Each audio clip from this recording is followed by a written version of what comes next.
lesson 20. We continue with Nadi, Sodhana, Pranayama, of which we had the introduction in lesson 19.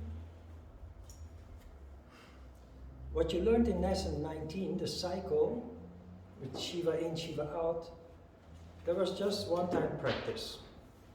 The actual Nadi, Sodhana, Pranayama is being explained now, starting from Sutra 8. Taking energy in through the Pingala, the energy should be slowly filled with energy. Performing Kumbhaka as prescribed, it should then be released through Ida.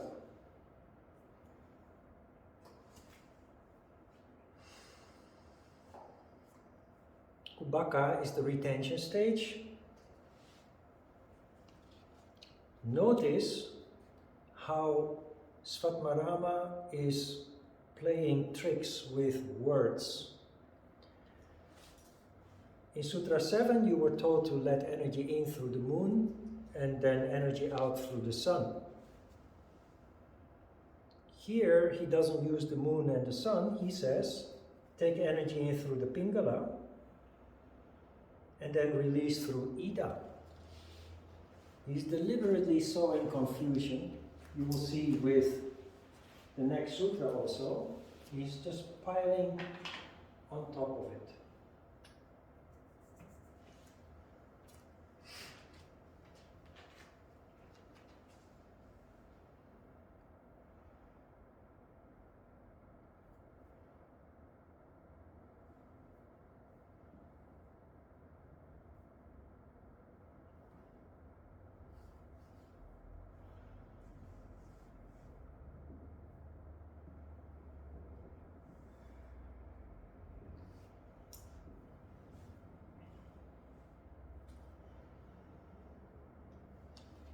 So,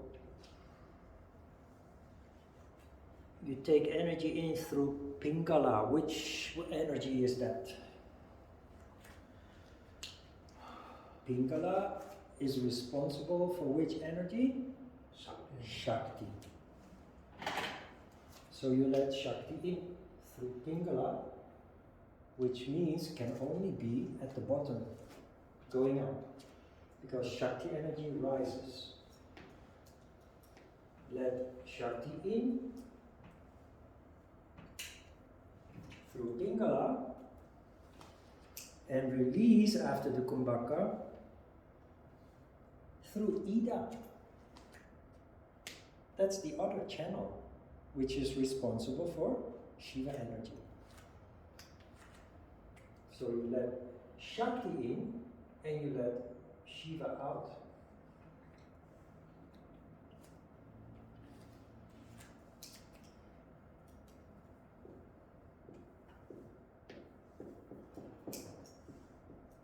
Shakti inflow counting to 12. Kumbhaka or retention, 48. Shiva out.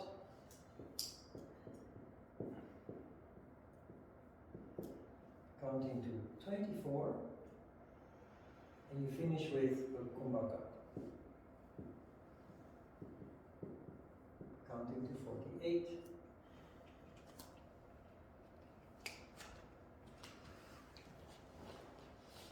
Sutra 9.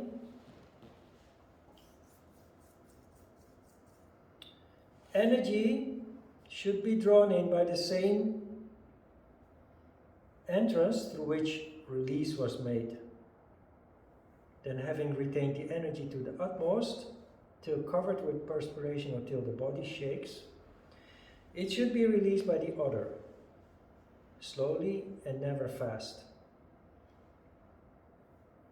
as it will diminish the energy of the body. Sometimes I read the text between square brackets and sometimes I leave it out. All the text between square brackets has been added later. It's not from the original author. And sometimes it makes sense and sometimes it's ignorant. because it seems to suggest it was added based on the idea that pranayama is breathing.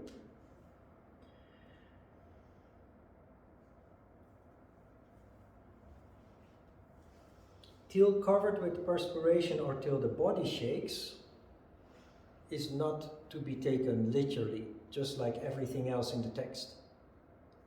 Perspiration is heat, which means Shakti domination. When the body shakes, shivering is a Shiva domination phenomenon. We're talking about energy here. In the first cycle, you increase Shakti energy because you let Shakti in while letting Shiva out, so you're left with Shakti domination. In the second cycle, you do the opposite.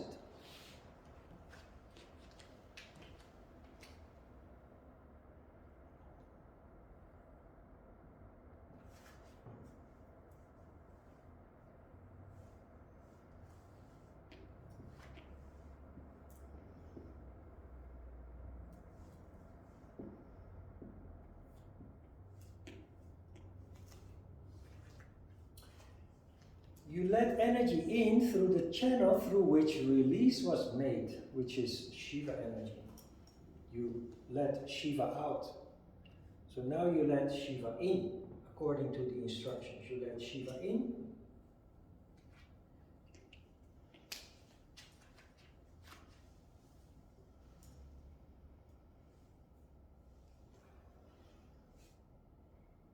It should then be released by the other,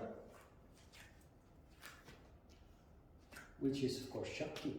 The other is Shakti.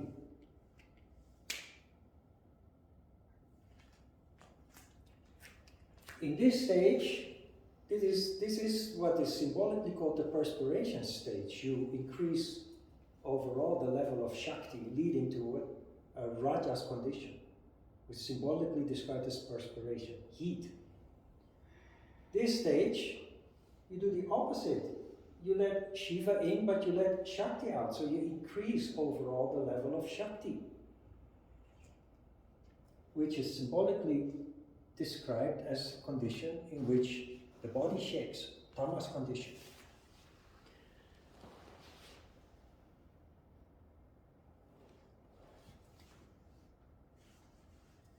The last phrase, it should be released by the other, slowly and never fast, as it will diminish the energy in the body, of the body. Slowly and never fast is what I tried to explain when I told you to count slowly, gradually. You will see that the word gradual will be used many times from now on in the text. When you do things, when you rush things, when you do things in a hurry, you're not allowing it to have an effect. So, when you just see this purely as an exercise that must be done with, you count, and you count quickly so that you can get it over with. But then it doesn't really have much effect. Svatmarama is saying that here also. Take your time. We have 25 minutes in total. There is more than enough time to do this at ease, gradually, slowly. The reward is that it will have a much better effect on you, a deeper impact. And this applies to everything in life. When we do things in a rush, we make mistakes, we overlook certain details or aspects. What comes out of our hands is never good or perfect. Well, if we take our time and we focus on one thing at a time, we practice mindfulness, the result of what we do is always good.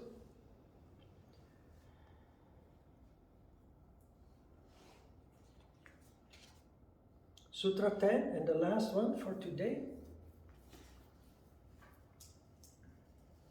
If the energy is drawn in by the Ida, it is ordained that it should be released by the other. If drawn in through the Pingala, then having retained it, it should be released through the left. Those who have perfected themselves in yama by continually practicing according to these instructions through the right and left channels have their nadis purified in not less than 3 months. What does yama have to do with this? Non-violence, non-lying, non-stealing, chastity and non-desire. Lack of awareness of these universal laws leads to blockages in the energy circulation. Because every time we violate, when we commit violence or we lie or steal or perform unchaste behavior or are guided by our desires, it leads to conflict. It leads to disharmony. With the pranayama, you're working on aligning and cleansing the energy channels, and you should integrate the yamas in all this to smoothen the process. If you disregard the yamas, you're cleansing the energy channels with your practice, while then creating new obstacles by violating the universal laws. So they have to be taken into consideration.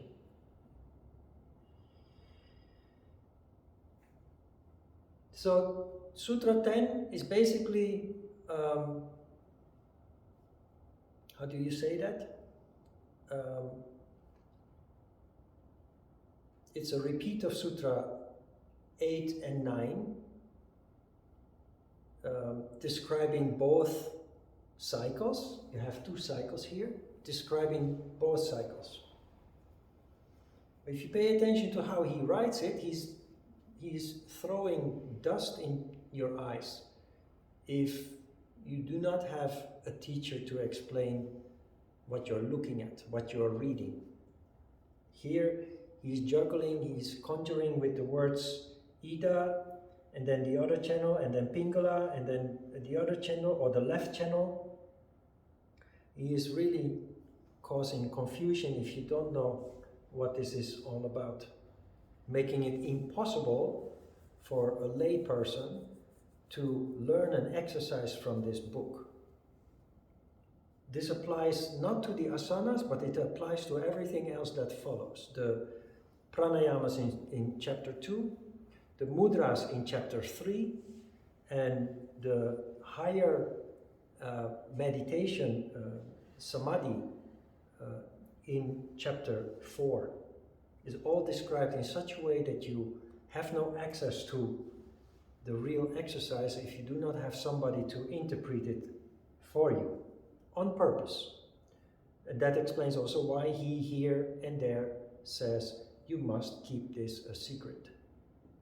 Should not be injudiciously revealed.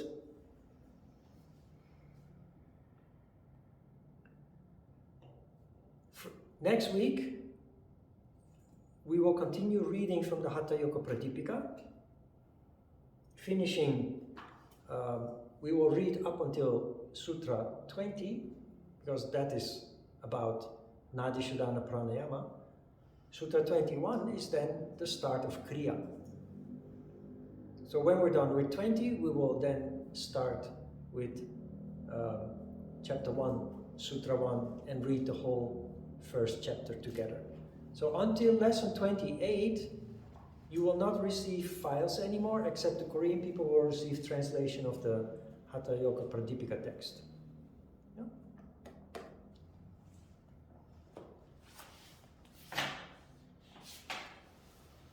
Questions about the pranayama?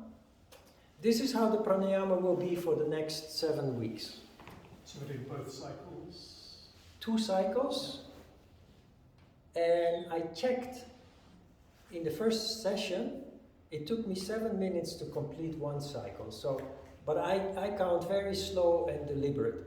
If you try to aim for approximately 6 minutes per cycle. If it is faster, try to slow it down a little bit. There really is no need to do it fast. Okay?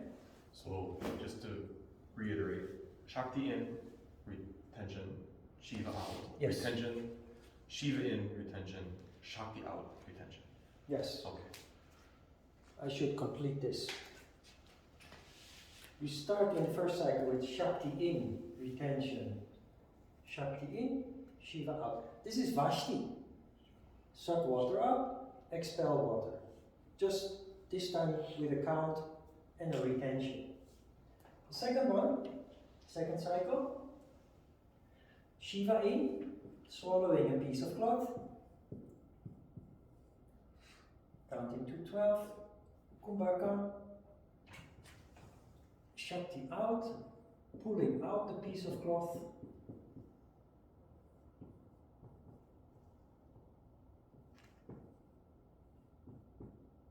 And a final Kumbhaka.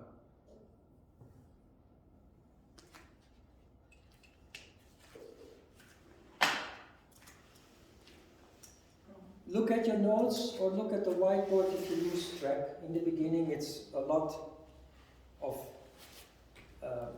details, a lot of different kinds of aspects, but if you have done this a couple of times, it becomes intuitive. It's like driving a car. In the beginning, when you drive a car the very first time, it's very difficult with your hands and your feet and all the things that you have to do, while at the same time looking at the road and the mirrors. But if you continue driving, you don't even know what your hands and feet are doing anymore. And Pranayama becomes like that. It becomes smooth and natural. You have a question, Jay? So you explained that this Nadi Sodhana is very similar to the Dauti exercise, right? If you find this difficult to understand in the beginning or difficult to do in the beginning, use the image of Dauti and Vashti. First Vashti for the first cycle and Dauti for the second cycle. We have It's not the same one. No, it's not the same, because Kriya has no structure. There's no counting, there's no retention. It's just to let you get used to the visualization of energy flowing in and out. Now it becomes formalized and it has a structure with counting and retention. If you pay attention, you notice that when you concentrate on Nada the remainder of the time, Nada is much more focused.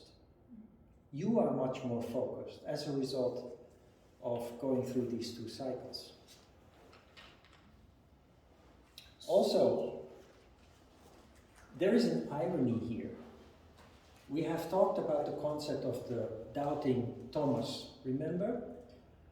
We don't believe what we cannot perceive with our gross senses.